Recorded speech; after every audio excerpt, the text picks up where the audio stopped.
House Bill 652, a bill to amend the code relating to boundary adjustments, reported from Committee on County, Cities, and Towns with substitute. Gentleman from Loudoun, Mr. LaRock.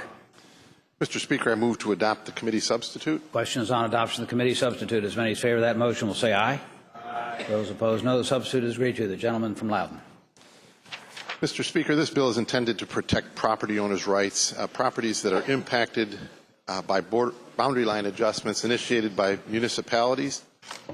It would do two things. When a municipality and the county agree to change the boundary line that affects these property owners, this bill would require that the municipalities inform the affected property owners by sending them a certified mail notice.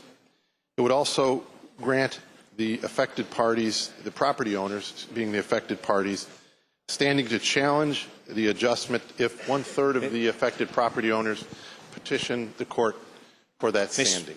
Mr. Speaker? Mr. Speaker? Gentleman from Kilgore. Yeah, fine. Would the gentleman yield for a question? Will the gentleman yield? I'd be glad to yield for a question. I'm glad to yield. Mr. Speaker, ladies and gentlemen of the House, I've been reading this bill, and it looks like on line 34, it says affected landowners have standing to intervene, but they have to get 1/3 of the total landowners affected to file a petition with them. I asked the gentleman, so if I'm not a locked person and I can't get a third of my landowners to join me, do I lose my rights here and my shutout of going to court? Well, that's a good question, and I expect that I expect that the answer to that is yes. You would not have standing in that court unless you could rally 1/3 of the affected landowners to be join you in a petition.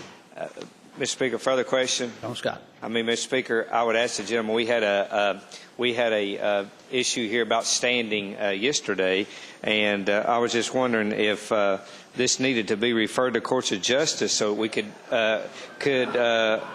look at this defect. Mr. Speaker, I'd be glad to offer my personal cell phone number for the gentleman to call me if he would like, and we could resolve that. I thank the gentleman. The gentleman concluded his remarks. Mr. Speaker, I move that the bill be engrossed and passed on to a third reading if it's the will of the body. Thank you.